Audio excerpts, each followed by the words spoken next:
जय सद्गुरू मंडळी. बघा मगाशी मी ह्याला गुलकंदसाठी पाकळ्या आणि साखर, वेलची पूड हे सगळं मिक्स करून ठेवलं होतं. त्याला पाणी सुटलेलं आहे आणि आता आपण हे 2 ते 3 मिनटं परतून घेऊया, म्हणजे आपला गुलकंद तयार होईल. आता मी ह्याला इंडक्शनवर ठेवलं आहे. तुम्ही गॅसवर पण शिजवू शकता, तुम्हाला पाहिजे त्याच्यावर पण शिजवू शकता, पण मंद आचेवर शिजवा, कारण गुलाबाच्या पाकळ्या खाली चिटकायची भीती असते आणि मग तो कडू लागेल. त्यामुळे छान असं गॅसवर किंवा इंडक्शनवर शिजवून घ्या. बघा आता तुम्ही बघू शकताय की आपल्या पाकळ्यांचा काय होतोय, कलर चेंज होऊ लागलाय. आता परत ह्या छान शिजल्यानंतर हा खूप असा लाल डार्क चॉकलेटी कलरमध्ये होऊन जाईल आणि ह्याला काही जास्त वेळ लागत नाही, फक्त 2 ते 3 मिनटं लागतं. आणि हे साखर पूर्ण घट्ट झाली की आपला काय होईल, गुलकंद खाण्यासाठी तयार होईल.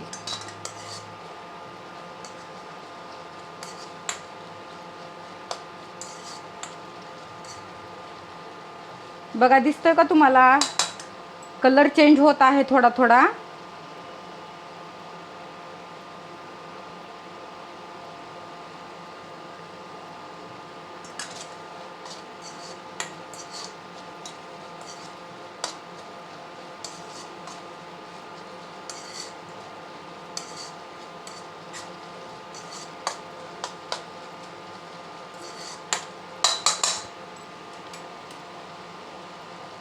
बघा मंडळी, प्रत्येकाने आपल्या घरी काय करायला पाहिजे, थोडी तरी झाडे लावलीच पाहिजेत. किमान काय होईल, आपण पण त्या झाडांची निगराणी करतो आणि झाडं आपल्याला खूप काही देऊन जातात. तसंच बघा, आज आमच्या बागेतल्या फुलापासून आम्हालाच नाही का छान असा गुलकंद तयार करता आला. म्हणून सगळ्यांना एकच सांगते की तुम्ही प्रत्येकाने तुमच्या घरी एक तरी झाड लावा. बरे तुमच्याकडे टेरेस असो अथवा नसो, तुम्ही छोट्याशा बाल्कनीमध्ये एक तरी झाड लावू शकता.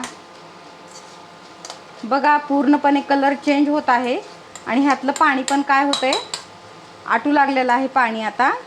आणि बघा किती टोपलं भरलेलं होतं ना आपलं हे.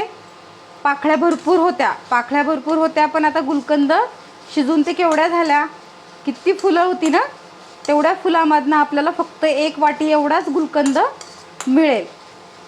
म्हणजे बघा गुलकंद बनवण्यासाठी सुद्धा किती फुलं आवश्यक आहेत. आणि जवळजवळ मला वाटतं मी 25 ते 30 फुलं घेतलेली होती आणि तेवढ्या फुलांचा फक्त आपल्याला 1 वाटी इतकाच काय होतोय, गुलकंद तयार करता येतोय. पण हेही सगळं आपल्या घरगुती फुलापासनं, आपण काही विकत फुलं आणलेली नाहीत बरं मंडळी, ही सगळी आपल्या घरची फुलं आहेत. बघा सुकत आहे आता, हे सगळं घट्ट होत आहे, ह्याचं पाणी पूर्ण सुकलेलं आहे. आणखीन जर तुम्हाला कोणती रेसिपी पाहिजे असेल तर मला कमेंट करून सांगा. व्हिडिओ आवडल्यावर पण शेअर करा, कमेंट करा आणि सबस्क्राईब करा. जर तुम्हाला आणखीन कोणत्या गोष्टीबद्दल माहिती पाहिजे असेल तर बिनधास्त विचारा.